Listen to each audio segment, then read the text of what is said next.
Right, for this month's issue, a little treat in store. We're down at a pretty special little lake down towards the south coast, and this lake actually holds a 60-pound fully scaled. Now there's not many 60+ carp in the country, and there's certainly no other 60-pound fully scaled. So for me, this is a massive treat. I've never actually fished for a 60+ English carp before, so I've been super excited to get down here.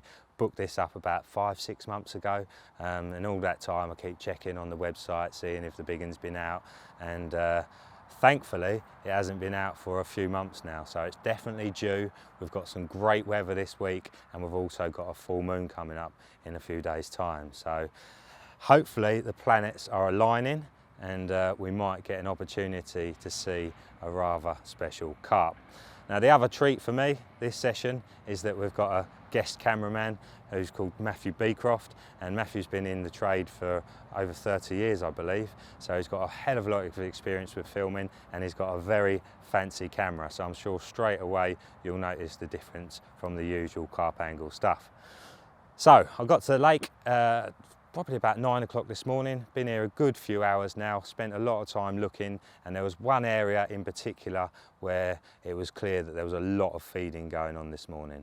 Lots of different fizzy patches over probably a 30-yard square. So obviously I always let the fish tell me what to do. That is the area I'm going to be targeting. So far I've not done anything, but the plan is to get me marker rod out, or my leading rod should I say, have a good little cast around the area, because now the activity's slowed down a bit. I'm not just going to be spooking them out of the zone. You know, it's that time of day when they're probably pottering about the lake now. It's warmed up a little bit, and that morning intense feeding period is over. So I am absolutely buzzing at the prospect of getting my rods out on this very nice, intimate little pond, which has a hell of a stock. So for now, as I said, I'm going to get a few bits and pieces done. Matthew's going to go and try and find a swim for himself, because he is a carp angler, and this is also a little treat for him. And we'll catch up with you in a little bit, and I'll let you know the plan of attack.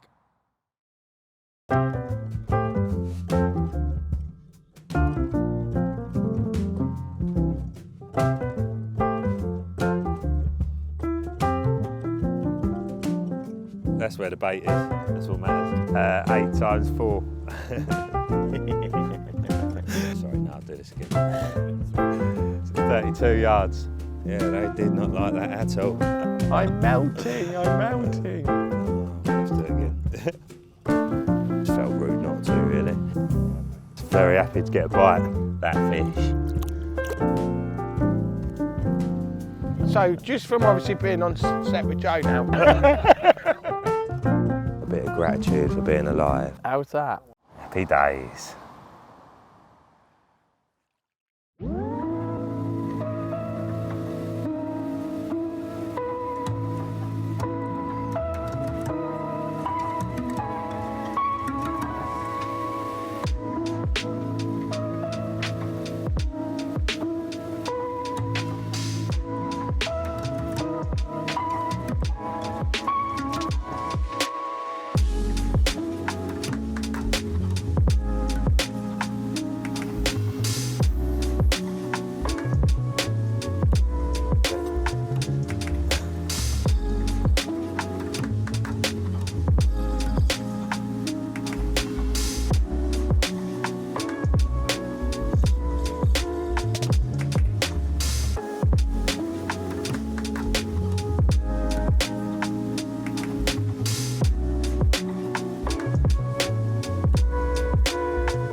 I've had a little investigation in the nation. The area where the fish were feeding this morning is all pretty clear. It's roughly about 8 foot in depth. I don't tend to use a marker float much these days, or very rarely at all, to be honest, just because I find that a marker clogs up a lot easier, and over the years I've always taught myself to count the lead down as it's falling through the water, and that gives me a real good kind of guesstimate, if you like, of how deep it is. Like I say, 8 foot out there. I'm normally an opportunist angler. I'm normally just fishing in the moment. But where we've got 3 nights ahead of us, we've got some good weather coming in. I want to try and build a spot and get that working. So that area out there, I'm actually going to bait up with a fair bit of bait, probably like a bucket of mix of pellets, boilies, crushed boilies, some sweet corn and a load of smart liquid. And I'm actually going to leave that area for tonight and let them have a good old feast there in the morning and then fish it for the following 2 nights. But I'm not going to sit here with no rods out, so I'm also going to find a couple of other little areas which I like the look of, or like the feel of, should I say, that are away from that main zone that I can fish for a bite, have a good chance potentially of getting a bite tonight, and hopefully, like I say, you know, if I play the long game, it is a big carp. What you quite often find with the biggest carp in the lake, they like to sort of dominate the main sort of beds of bait. And you know, I've watched it a lot of times in the past where you're watching fish in the edge, and I've seen the biggest fish in the lake, you know, literally like T-boning fish off of the spot, like, get out of here, this is my food. And also, I think we've got to play the numbers game. There's, I think, about 200 carp in this lake, so it's quite a high stock for the size of the water. And if you're going to have a chance of catching that big one, I think you've got to try and get through a few of those stock. Now, I've had a little flick down this left-hand margin. There's a big weed bed down there, very fresh and green. A lot of the weed around the lake is looking quite dead, whereas that looks very much alive. And I imagine there's a lot of food around that area, so it's probably an area that gets visited a fair amount by the fish at the moment. So I'll flick the lead down on the right-hand tip of that weed, get a nice drop, again, probably about 8 foot of depth. It's relatively smooth and clear. I'm not looking for the gravelly, polished off areas as such. I think most of the natural food tends to be in the slightly softer areas, and also what comes with that is it makes it harder for the fish to pick out your hook bait and deal with your rig. Before it hits that gravel, there's the gravel. But if you can get them feeding in the softer stuff, then they're having to root around a lot more and they can become more catchable. So that's the plan of attack for the moment. I'm going to get a good amount of bait out on that zone out there. I'm not going to fish a super tight spot like you see a lot of these guys doing. I'm going to spread it out, probably sort of similar length to my rod, about 12 foot in a line, give them a good area to be feeding on so they're not all on top of each other, and hopefully, you know, that will build their confidence up, and when it comes to fishing that area, then fingers crossed we should be in with a chance of a few bites. These plans don't always go according to how you want them to, but as I say, sometimes I think it's better to play the long game rather than just flicking bags at bubblers. Fingers crossed it's going to pay off.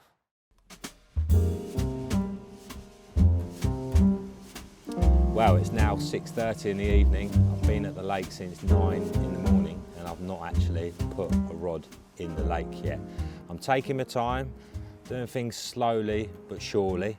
I've found a few nice areas within the swim. I've got my central spot, which I mentioned earlier.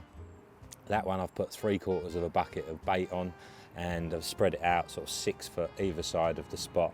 So I've given myself a nice area of bait and given the fish a good bit of space to work within that, you know, zone without being on top of each other. So I want to create a party out there. That's the idea. That one I'm not fishing tonight. To the right, I've got another spot which is 13.5 wraps, and that's just short of a load of gravel. It's quite rocky old gravel in here, like big chunks. And yeah, I'd much rather be fishing on the smooth stuff next to it. Down to the left, off the point of that weed bed, that's my left-hand rod, and I think I put about 8 spoms over that one. So not too much, enough for a bite if they're willing. And the same with the right-hand spot. There was probably a few more, I think it was 10 or 12 on that one, which I'm going to put 2 rods on tonight. I've got 3 rigs ready to go. Now normally, I quite often play around a little bit, you know, different hook baits, different rigs, but I don't want to have that in the equation. I don't want to be thinking, am I using the right rig, am I using the right hook bait? This is a setup that I've had countless amount of carp on over the years. It's very tricky for them to deal with, being a very short hook link, but like a 4-inch hook link on a soft braided material, a size 4 wide gate Kamakura, so they're super, super sharp, and that's going to go in a little solid bag. And as I say, you know, this is for me one of the, well, I've got more confidence in this than any other rig, I'd say, because I've caught so many carp on it and watched them nail themselves in the edge on it many a time. Got a very small bait on there. A lot of people are probably thinking, oh, it's such a small bait for such a big hook, but you know, it's a small pop-up. It doesn't actually sit up off the bottom. It just, well, it doesn't sit the hook up off the bottom, should I say. It just wants to lift the eye of the hook.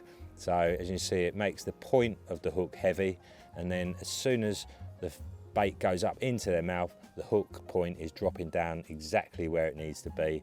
And with a small amount of movement, literally from them sucking that bait, the hook link tightens up and the 3 ounces of lead comes into play. And as I say, I think this is one of the hardest rigs for fish to deal with in my experience. I have got a lead clip on there. I know a lot of people are like, what? A lead clip with a solid bag? It's a cardinal sin. But that's just, you know, what a lot of the tackle companies have told you. It's still probably just as effective, I'd say, because of that hook link being so short. When I first started using solid bags, I didn't have any inline leads with me, and so I used a lead clip, and like I say, I found it to be massively successful, so I didn't really see any need to be using a lead clip. And the other thing with that is, I'm a little bit lazy, so it means that I can change over to a spinner rig or a zig rig without having to change my lead system. I've got a bit of tubing on there as well, just because the lake rules state so that you have to. And then, as I say, that's going in a little solid bag. All three exactly the same, so I haven't got that in my head, you know, oh, should I be trying this, should I be trying that?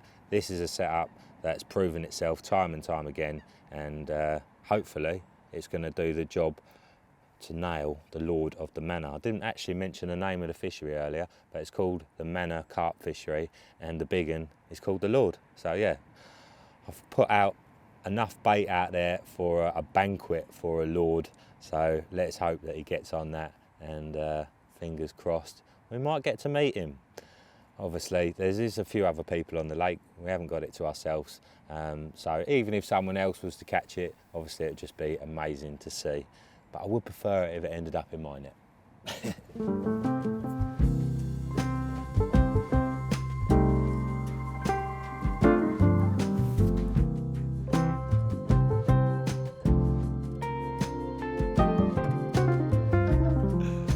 PVA bags in the rain.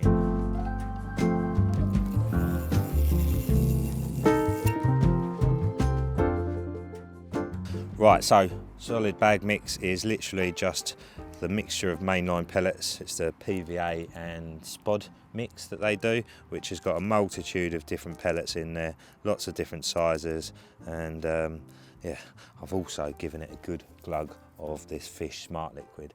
Now, as you know, I don't plug products without them proving themselves, and this one is something that I've got a lot of confidence in. You might have seen it working in a fish tank before. I've seen a couple of videos on YouTube where it shows exactly what it does, and in a sense it's like 3D attraction. You know, it literally sends out a signal out into the water column and off into the lake, depending which way the water movement is moving with regards to undertow, wind, etc, etc. But you know, like when you're walking down the street and you smell the bakers, it's like, fresh croissants or fresh bread, whatever it is, you know, that catches your nose. Well, this does the same sort of thing, and it definitely works. So I do get a lot of people say to me, oh, how do you load your solid bag when you're using an inline lead? Using one of the small size of the quarter bags, I'll just put a small amount of pellet in there to start with, just to weigh down the bottom. Then I'll put the hook bait in to one corner, and I'll actually pierce the hook through the bag, and that's so I'll know exactly where the hook is, where the hook bait is, and I know that there's no chance that it's sort of stuck into the bait. And then just push that mix into that corner where the hook is, put the lead in there. Now, it depends whether I'm fishing. If you're fishing range, then you need the lead in the bottom of the bag, but if you're not fishing that far out, I actually load a bit of bait into the bag first, then put the lead in, just to give it a little bit of space between the hook bait, but I really don't think it makes a big difference at all. So there you go, lead's in the bag, hook's in that corner, and then we're just gonna fill it up with pellet, push it down a bit. That's the other beauty of having a bit of that smart liquid in there, is it kind of makes the pellets a little bit sticky and they compact down nicely. Then I just move the tubing to the middle of the bag so that you can wrap both sides of it around it, and then just lick every corner basically and give it a twist. You sort of pinch the sides in as you do that and it compacts down a bit nicer. Another lick and another twist, and that is it. All I do then is just fold the edges in, another little lick on the corner there, and then with the hook I just like to nick it back into the bag just so that the tip is just in the bag, and then that means that there's no chance of it snagging up on any weed on its descent through the water column or when it lands on the bottom. Same again with the other corner, just neatens it off, makes it a little bit more aerodynamic. And there you have it, very simple but extremely effective.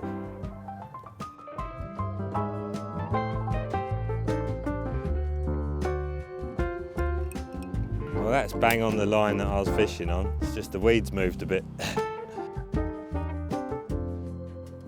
So that's where the bait is, that's what matters.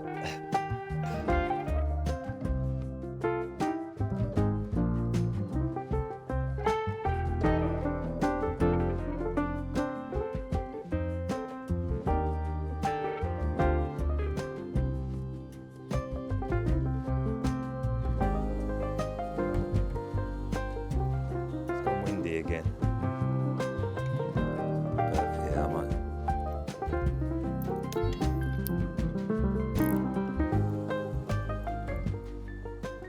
I'll wind it right through where they are.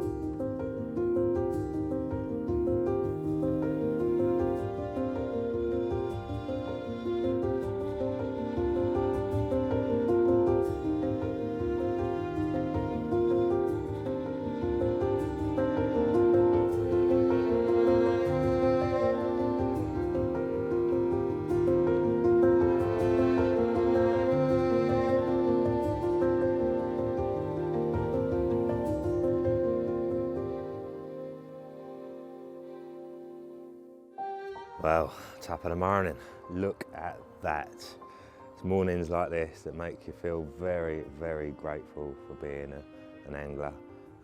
Obviously on a normal day you'd be in bed missing all of this, but it's been an absolutely stunning morning with mist rolling across the pond, lovely sunrise in the background. There's been the odd roll, bit of bubbling. Yeah, it's just carpy as you like. Unfortunately, we haven't actually got a carp in the net to show you, not yet anyway. Maybe I should have not played the long game, maybe I should have just fished for a bite yesterday, but carp fishing is all about making the right decisions, isn't it? So hopefully I still have made the right decision, and I've got that area out there which, I say I put 3/4 of a bucket of bait on and I've left them to it. So hopefully they've been in there having a nice feed. And we can roll them into a false sense of security. I did get a couple of single bleeps throughout the night, and there was one showed about 5 minutes ago, only about 10 yards from this left-hand rod, and there was a couple of real big fish showed down that way in the night as well. One of them woke me up. Yeah, it sounded like a unit. So yeah, there's definitely fish in the area. It feels like, you know, I mean, a morning like this, you could get a bite at any second, so fingers crossed. It's going to happen, but like I say, it's not always about catching. You just got to enjoy the beautiful scenery sometimes, and yeah, a bit of gratitude for being alive, and certainly got plenty of that this morning.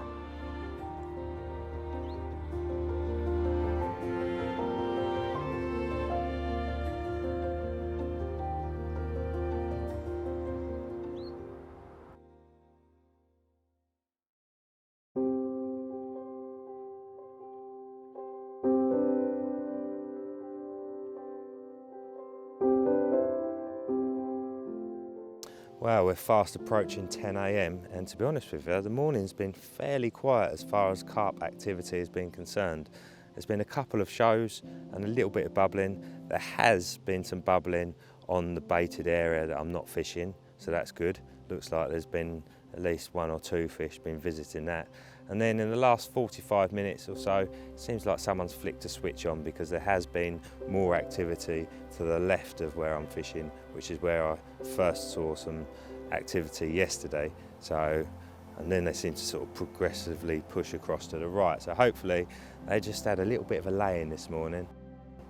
I've just recast the rod just because, well, there was nothing going on in the 2 areas that I was fishing, and a fair bit of bubbling, oh, bleep there, to the left of that spot. So I thought, well, I'm not actually disturbing that spot by fishing to those bubblers, and yeah, I'm that kind of guy that can't ignore 4 or 5 patches of bubbles in an area.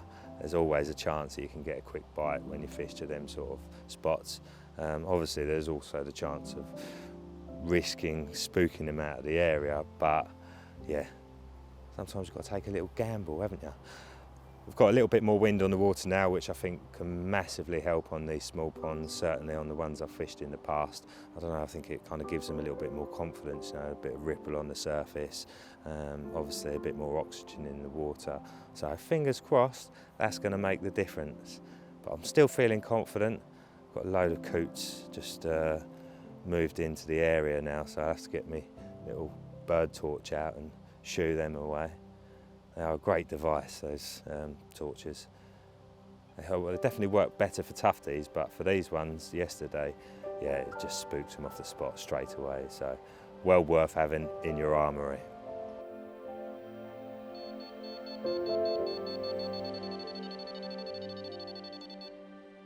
Ooh, well, we are into our first carp from the manor. Just literally popped round the corner to check my margin spots, because I've baited up 3 different spots around there to keep an eye on, and I can see a few bubbles coming up over this left-hand rod, and yeah, literally I was 10 yards away from the swim and it's gone. And it's a powerful old fish. I don't think it's the big one, but just very happy to get a bite. Tried to get in that big weed bed to start with, because I'm fishing just off the edge of it, but thankfully managed to pluck him out of there all right. There's a bit of weed in this margin here which he's trying to get his head into, but that might just slow him down a little bit. This looks like a nice linear.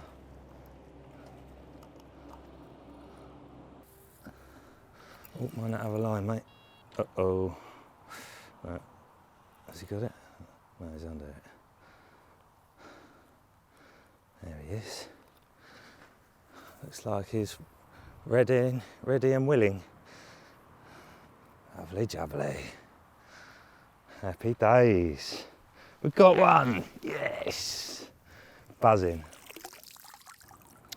Right, so we've got him in the net. We're just going to pop him in the retainer for 5 or 10 minutes whilst I get that rod back out, but more importantly so, to give him a little breather. You know, when these fish fight so hard, a lot of people get them straight out of the lake and they're exhausted, you know, so if you just give them 5 or 10 minutes to rest, then obviously it's much better for their health. It's definitely a cool little character, that one. Maybe sort of, I don't know, it's probably just about 20 pound, I reckon. But yeah, some nice cool scales on him.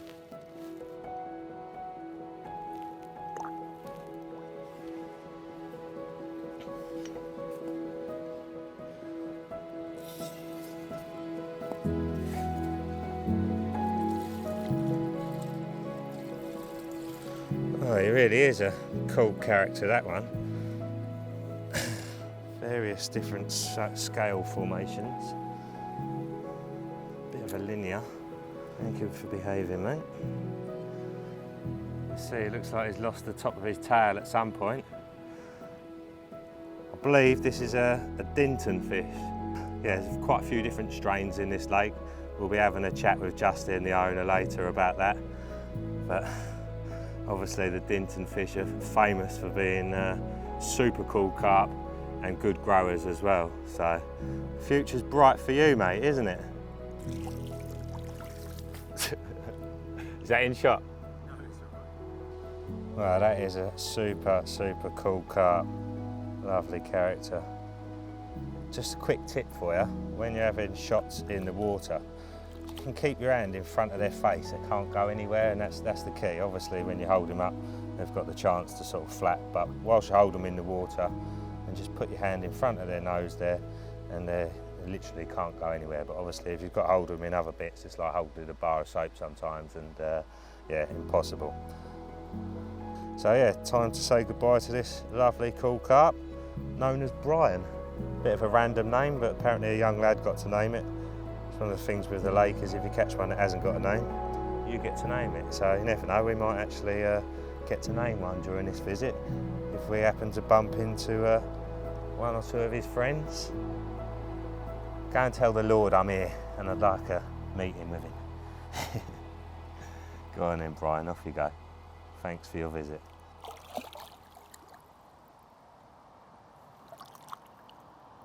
Happy days.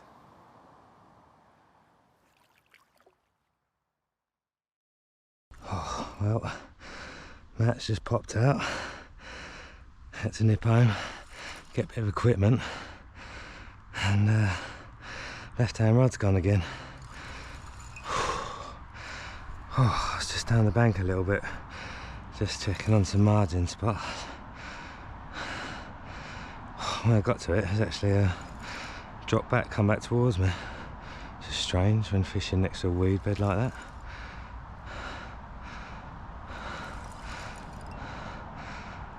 Doesn't feel super heavy, but I guess you never really know. Every bite could be the one.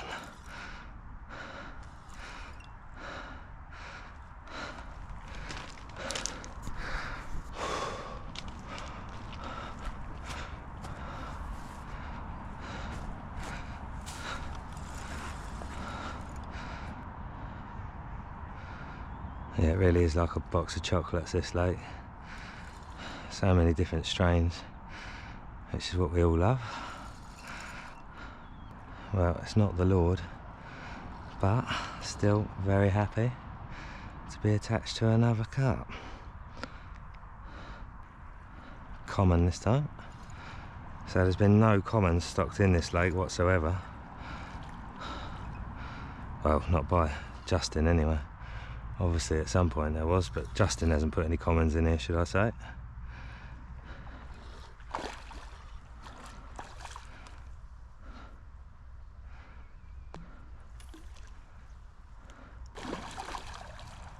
It's not a bad one either.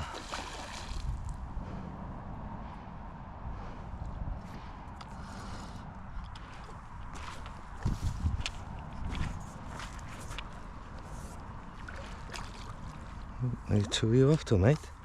Don't go that way. The line's down there. Oh, it's gone under the net. Just what you want.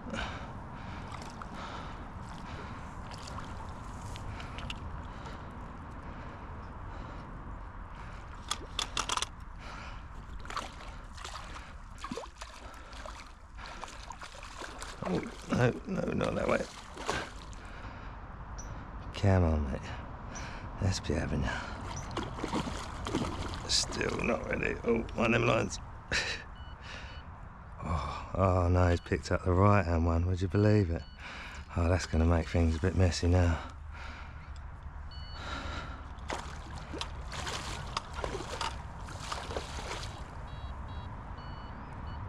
Ah, he's definitely got it. That's not good.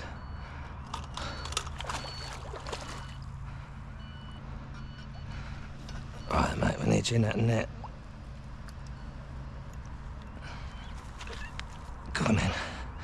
Go on in. Happy days. Let's sort that mess out. Right, you calm yourself down, please, and we'll get you back quicker. Well, look at that for an absolutely cracking common. No commons have been stocked in here since Justin took over the lake, so this is regarded as an original. Lovely jubbly, left-hand rod, same spot, same tactics. I've topped that spot up now because I only put 6 bombs on there last night after getting 2 fish. You know, you want a bit more grub over the spot, don't you? So put 3 bombs, but they all landed bang on the money. I reckon that'll be enough for now, and hopefully there'll be more to come. But tonight we are being blessed with a lovely barbecue by the boys, so we're going to get this one back, and I think it sounds like it's nearly time for the food to go on. So looking forward to a nice feast at the manor tonight. Lovely jubbly. Well, one last look at that lovely golden common. Beautiful colours.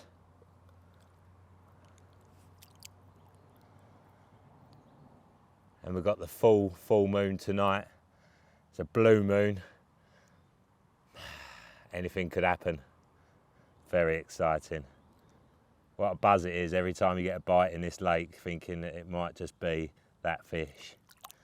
But I certainly enjoy any others that come along. Lovely times.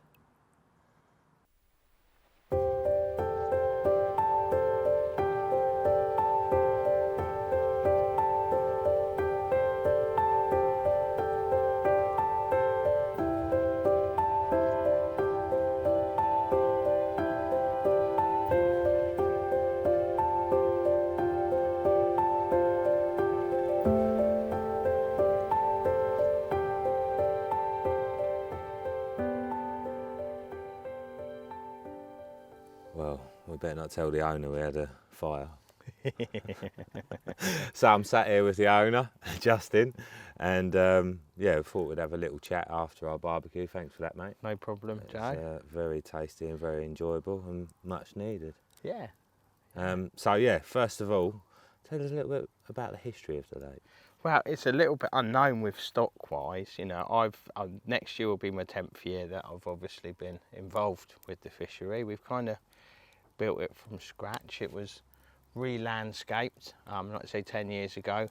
A lot of this was just bare soil, so you know, nature is a wonderful thing. You know, I've done a little bit of planting, but this is just nature just reclaiming back to All these kinda wild how- flowers. Yeah, everything was Nothing's just planted. no, nothing was planted. You know, incredible. nature's a major thing. So yeah, prior to that, it's all a little bit of a mystery. You know, there were fish already in here, which was fortunate. Obviously, it was unmanaged, so the stock was really high.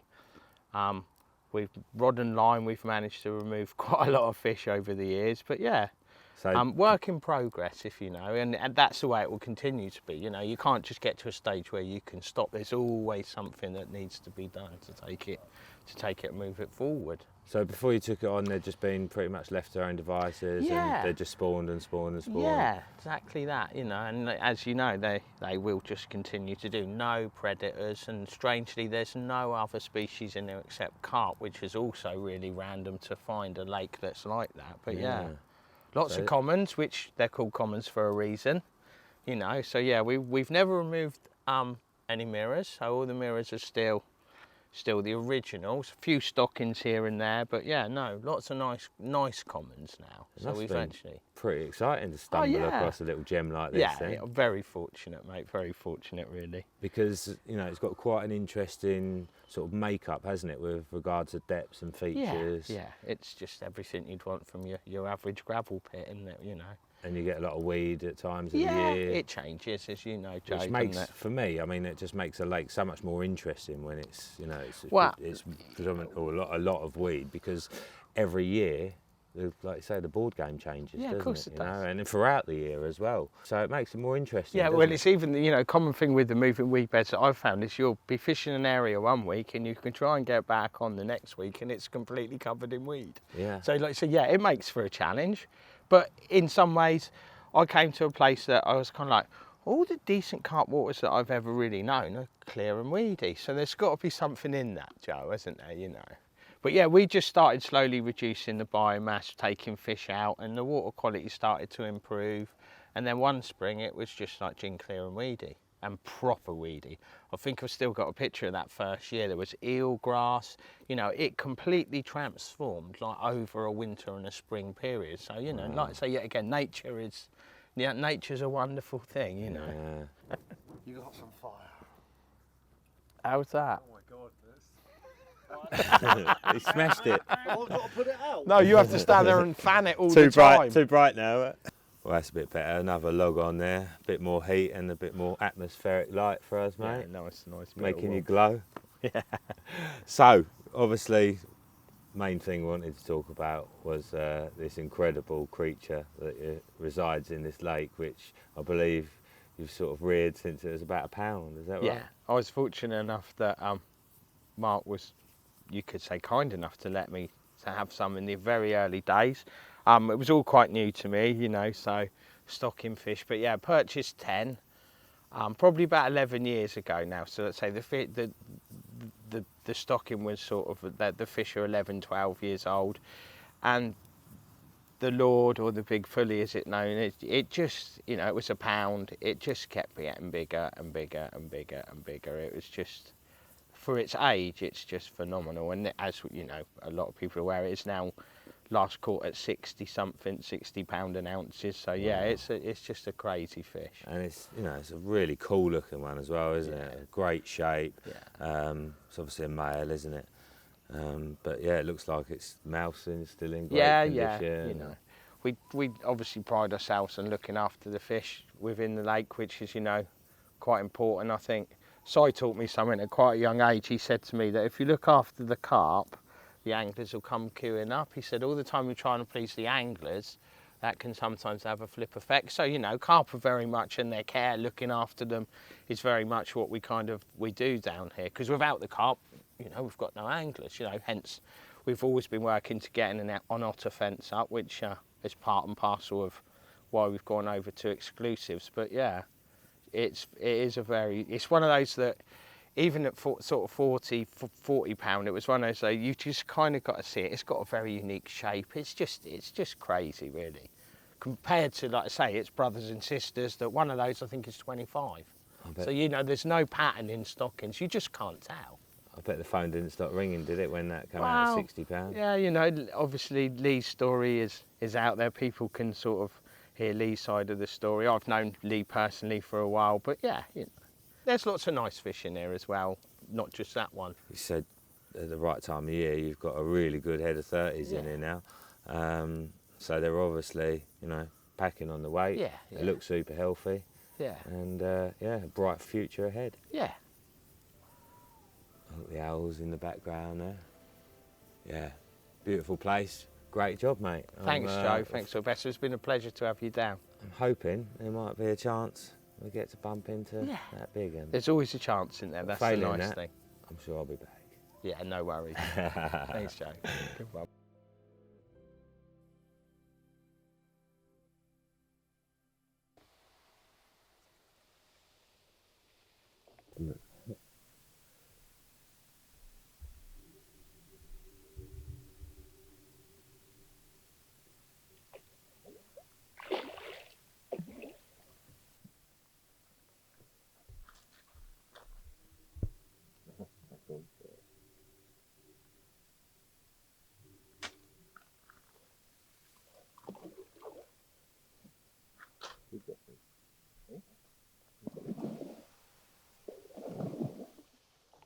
Well, after a lovely bit of grub and a good giggle around the fire, I returned to my rods and yeah, just sat down, a couple of bleeps, and away the right hand rod was. Perfect timing and it's about as atmospheric as it could get with a super moon, or a super blue moon even, in the backdrop as I was playing it in. So yeah, mega night to be out carp fishing, and a lovely prize to be rewarded with, and another original.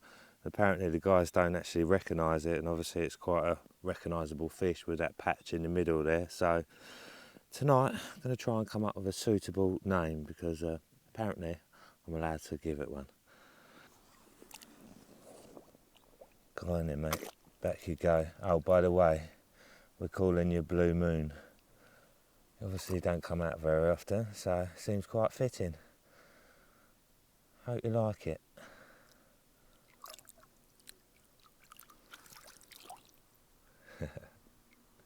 Lovely.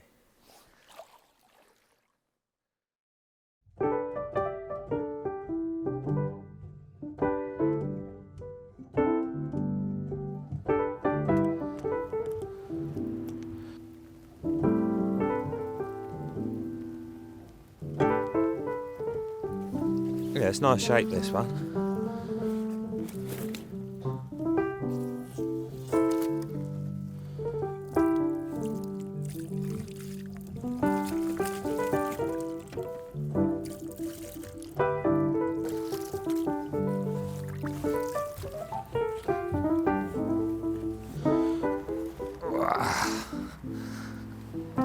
There we go. Classic, cool common, that one. Nice dark head, good mouth on him, lovely shape. Well proportioned as well. Very happy with him indeed. Very drizzly old morning, but as we say in the trade, CAF. And I reckon there's a good chance of another bite or two today.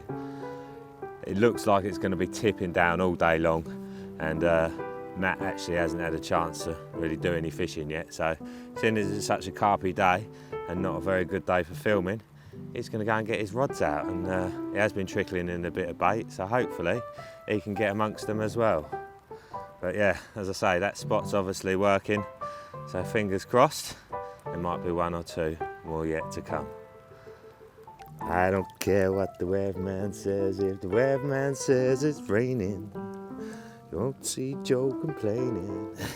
When he's got carp like this. Definitely my favourite one so far. Lovely, lovely creature. Yeah, very cool you are, mate. Wonder if you've got a name.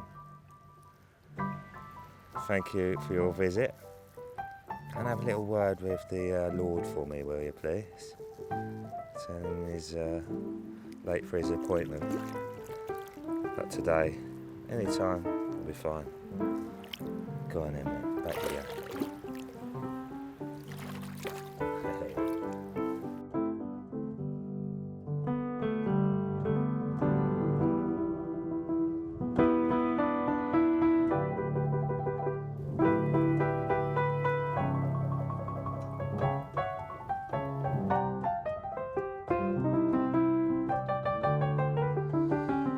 Well, have to excuse my tired eyes, mate. Sleep was, 3 early starts now and broken sleep.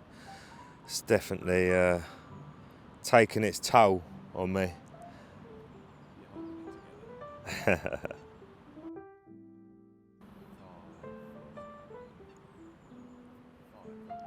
4 and lost 1. Yeah. But no, it's been an enjoyable trip, that's for sure. Well, definitely, yeah. I mean, it's surprising how much of your time filming consumes when you're fishing, and it's often talked about in the trade. I think it was Daryl Peck who said it, but he said, filming carp fishing is like fishing with the brakes on.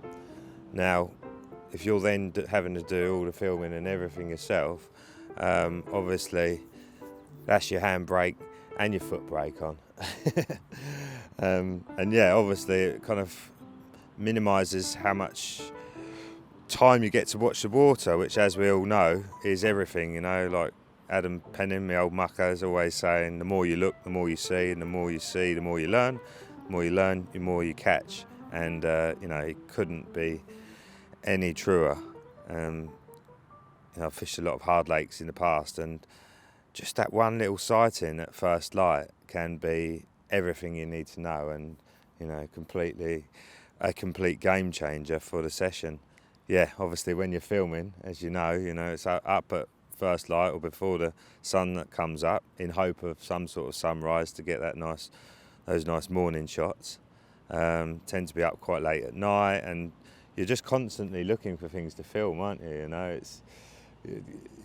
It's oh, some nice flowers there, I've got to get some B-roll of that. Oh, there's a mushroom, yeah, I must come and get this, you know, and it's just never ending. And even then, you still can never have enough B-roll.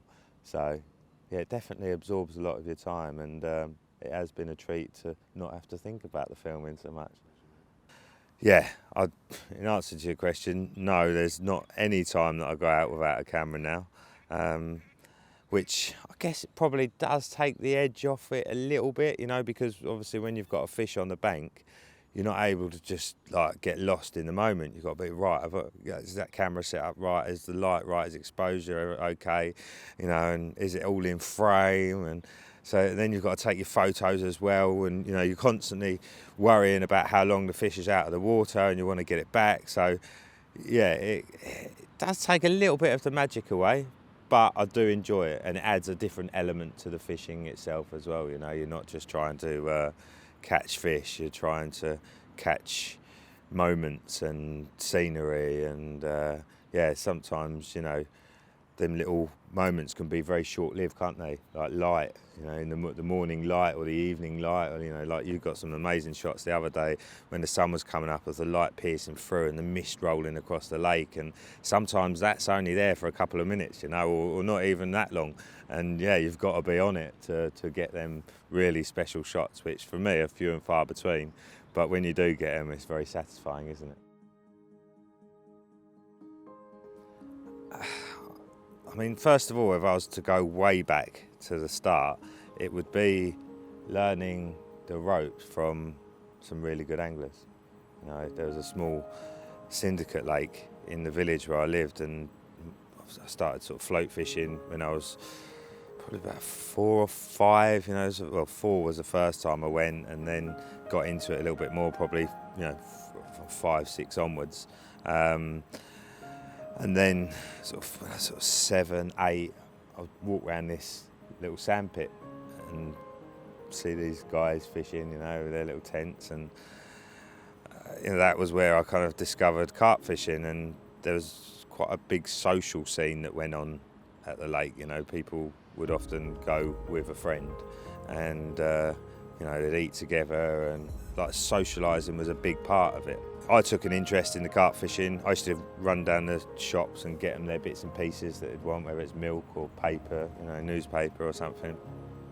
And they began to give me old bits of kit that they weren't using anymore. And then when I was sort of about 11, I started, you know, I wanted to get into carp fishing, and they'd actually pick me up.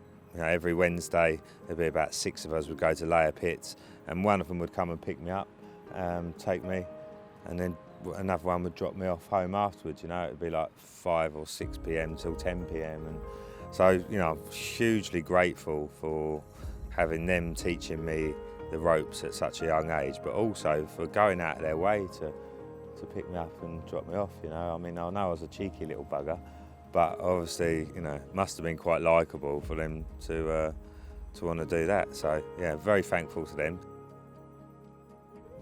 Over the years, I'd say it's just watercraft. You know, I've fished a lot of venues. Obviously, I was working for Corda for 5 years, doing a lot of magazine shoots for Carpology. I also worked for Carp TV, presenting that for 9 years. So, you know, we were going out with different anglers every month, different venues, and so that broadens your skill set and confidence as a result of that.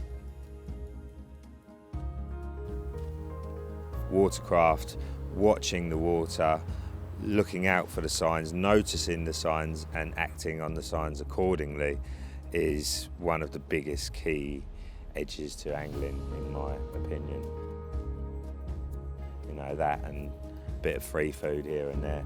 Pre-baiting, whether it's long-term pre-baiting or short-term pre-baiting. I'm more of a short-term pre-baiter, as in when I'm out fishing I'll be baiting spots, keeping an eye on them, as opposed to someone who's going down the lake and baiting the same spots week in, week out. That's not something I often find myself doing, because I like to fish in the moment. I like to try and keep in the moment with my fishing, rather than, right, I'm just going to bait that spot in the middle and fish that spot every time I come here. I like to be proactive, I like to be mobile and fish with an opportunist approach, and sort of finding opportunities or making opportunities. For me, that's something that I find very rewarding and much more enjoyable than just sitting out, you know, sort of days on end in the same swim. Well, this is it, the third and final night, last chance saloon. Could something monumental happen tonight? It's in the hands of the carp gods. Obviously, the spot's been worked for the last couple of days. I only fished that one last night. I had 3 bites off of it. A fish has just shown, as I'm doing this piece, over the left-hand rod where I've moved that to. So, yeah, it's looking pretty good. It's been surprisingly quiet today. Compared to the couple of days previous, there was a lot less bubblers. There was a few more the other side of that big weed bed. So this afternoon I did whip these in and go around there for an hour or two. Just pulled out a little solid bag onto a bubbler, but it wasn't to be, unfortunately. But sometimes you've got to try these things. Never try it, never know, and all of that. But yeah, obviously we intended to have a little power nap today, but it just hasn't happened. I mean, when you're fishing a lake like this with a carp like that in it, how can you sleep? I feel like we're all going to sleep well tonight though, so unless the carp have got other ideas, of course. But yeah, the light's just starting to fade. Some more drizzle coming in now, which has been pretty much relentless all day long. And the barbecue is on, so yeah, we're going to have another good scoff, get an early night, and fingers crossed at some point there might be another carp in the net, and hopefully it's something ridiculous.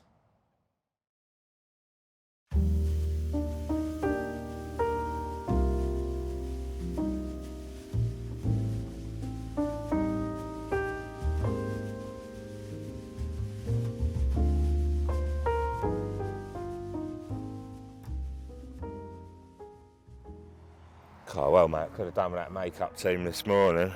Shame they had to shoot off early, wasn't it?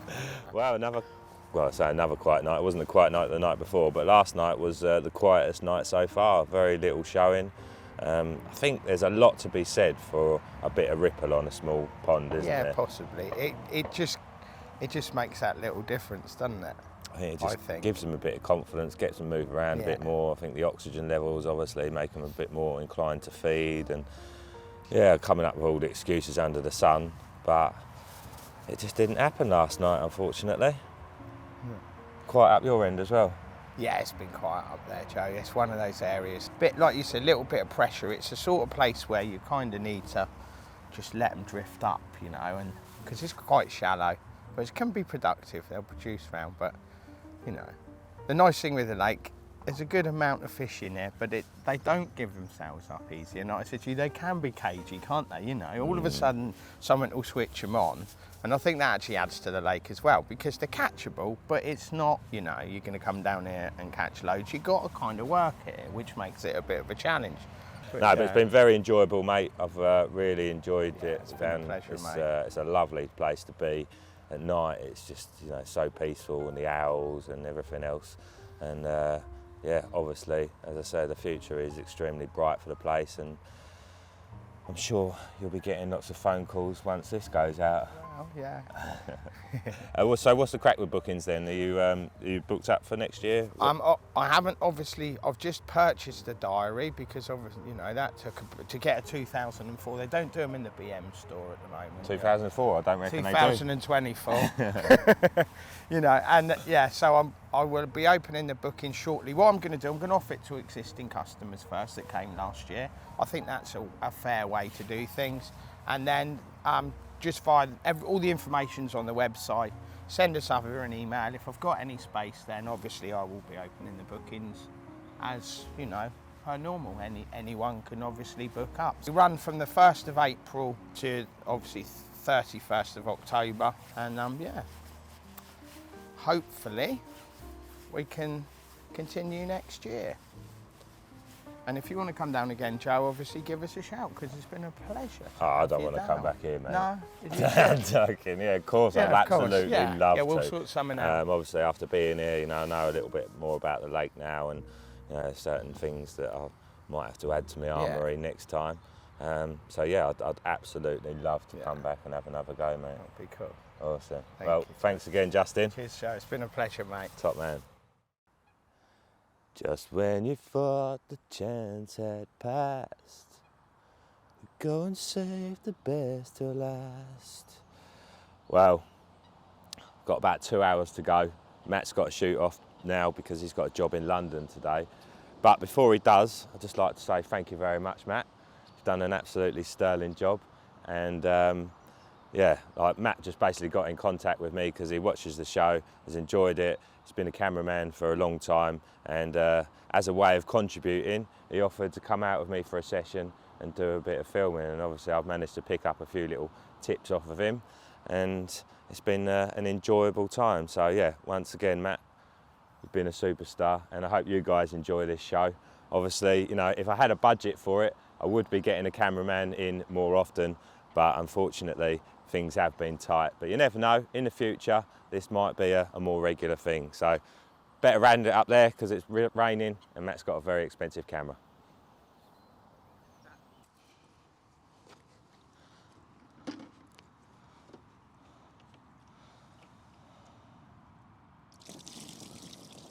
Thank you very much.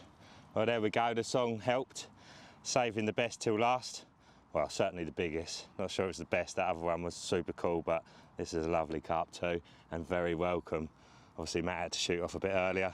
I managed to drag out a couple of extra hours, and was rewarded by this one. It came in pretty easily, so he's livened up a bit now. But yeah, lovely, jubbly. Right, well, the other guys, fucking hell. Cut. What's that? Oh, there's that bloody brain.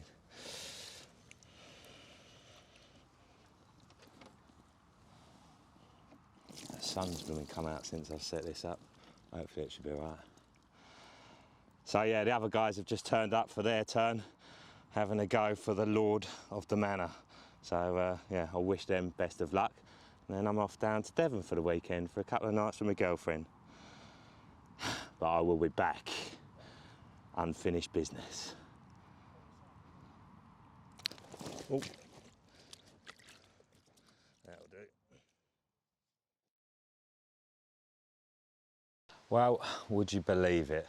I left the lake and went to Devon for a couple of nights with my girlfriend, and the following morning after leaving the place, I get a phone call to say that Martin Clark has caught the big one from the same swim that I was fishing in. So yeah, that's fishing at the end of the day, isn't it? But fair play, Martin. 2 60-pounders, a common and a mirror in the same year. Epic, mate. We're gonna have to get you on the show soon. Obviously, I want to say a huge thank you to Matthew Beecroft, who took his time out to film this piece and to edit it. Yeah, amazing job. I hope you all enjoyed the different kind of look and vibes to the show this month. I thought I'd leave it as a standalone piece rather than adding all the other bits and pieces. But yeah, I hope you enjoyed that. We'll be back next month with the usual full show with a variety of bits and pieces on there. And yeah, obviously I also want to say a massive thank you to those who contribute towards the show each month, or who leave comments or send me feedback. You know, it is really touching when you get a really nice message to say that people have, you know, found that the show's helped them to get the buzz back for fishing, and you know, they're enjoying it and feeling a lot better as a result of that. So yeah, thank you very much for your feedback and your support. Like I say, we'll be back next month. This following month, well, we've got October ahead of us now, haven't we? So one of the best months of the year in the carp fishing calendar, in my opinion. You know, the fish are getting the weight back on. They're starting to get those nice autumnal tones. There's some mega weather to be had. So yeah, if you haven't been out doing much lately, make sure you make up for it in October before it gets proper cold. Right then, that's it for this month. I'll see you in 4 weeks' time. Thank you very much once more for watching. Have a lovely month.